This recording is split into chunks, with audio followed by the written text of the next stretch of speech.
এই ছোট্ট ছোট্ট দুইটা হাত আমাকে সবসময় অ্যাক্টিভ রাখে। এই মনে হয় কিছু ফেলে দিল, এই মনে হয় এটা ধরলো, এটা নষ্ট হয়ে যাবে। এই মারামারি করতেছি দুইজন, এই হাসতেছি, এই কাঁদতেছি। এভাবেই আসলে দিন কেটে যাচ্ছে।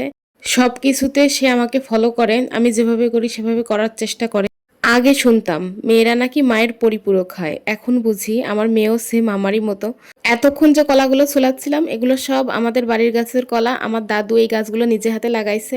এগুলো দেশি জিম কলা, দেখেই হয়তো অনেকে বুঝতে পারছেন। অনেকগুলো কলা কিন্তু খাওয়া হয়েছে, বাদ বাকিগুলো আর খাওয়া হচ্ছিল না, নষ্ট হয়ে যাচ্ছিল। তো ভাবলাম যে কিছু একটা করি।